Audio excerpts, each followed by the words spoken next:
My name's Cam Smith. I play with the Minnesota Vikings. I was drafted by them in 2019. I went to USC, and I've always been really active. Sports have always been a big part of my life, and hunting and fishing and just doing everything I can to be outside. So when I found out I had a bicuspid aortic valve, I was just a little bit thrown off. It was news that kind of threw me off because of the fact that I've always been so active and never felt like I had any issues and never felt like there was anything that was holding me back. And then little did I know that there was. So I felt pretty optimistic about it, kind of almost like excited at the fact that I've been playing the game of football for so long with some would say a non-functioning heart and body. So I was really excited to get that fixed and see what I could do on the field, and how my training would be taken to the next level. And so that was really what got me through the whole thing. And when I first found out, it was in August of this last year, 2020, and it was weird. I had a presumptive positive COVID test, as the days went on, I tested negative and then negative again, and they just said, hey, we just want to make sure everything's all right, so we want to do an EKG and then an echocardiogram. So we got those tests done, and as the echo came back, they saw some things that they weren't really too happy with. My heart was a lot larger than they were expecting, and just kind of some things that they didn't really like to see in an athlete. So they asked me if I'd get an MRI, and I went and got an MRI. They really didn't tell me much, and they just had some more things they wanted to go through. So when I got the MRI, I met with a cardiologist, and she started talking about what was going on, and how the things that she saw with my heart was, she mentioned it was 3 times the size of a normal heart. I had a bicuspid aortic valve with a severe regurgitation of blood. It was interesting to me. I wasn't really, I didn't really know what to think, because she had originally mentioned, hey, I think we should do a mechanical valve, and that probably means that football's done, and and really my life would change forever. So, and then she did also mention using a tissue valve, and just the differences with that, and how maybe playing football was a possibility, but we'll see.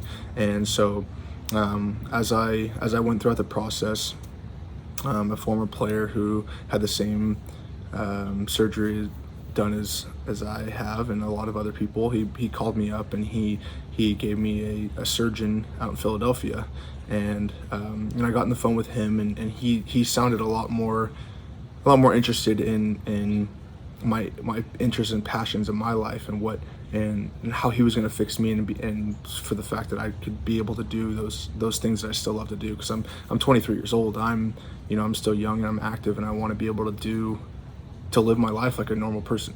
And so when he had first mentioned what his plans were with me, and how he was going to try his best to repair it and have my own valve in there, and I'd be on some blood pressure medication, but nothing's like blood thinners where that would really change my life. So, and he almost took it personal. Like, he's like, I'm going to get you back on the field. I'm going to fix you. I'm going to make you better than ever. And that was such a great thing to hear in a position that I was in, because it was just, I want to be on the field. I had more left in my career than just, than what I've put out. So, it was really good to hear that. And so, after surgery, that was when I was cleared to go back to Minnesota and be around the team. It was a great thing, because the team has been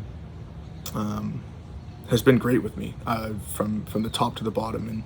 And with some of the guys in the front office, they really supported me, and every time I'd walk by them, they'd ask what I was doing, and they'd checking up on me all the time, and they've really taken good care of me, and for the coaches and the rest of the staff to be able to allow me to be around the guys and to stay with the team, and it was just helped a lot during a time like this. So I couldn't thank the Vikings enough, because they, like I said, they have made it so much easier on me, and showed me support all the way throughout this whole thing, and I look forward to being back there in April and getting a chance to play for them again, because it's such a top-notch organization, and I really appreciate everything they've done for me.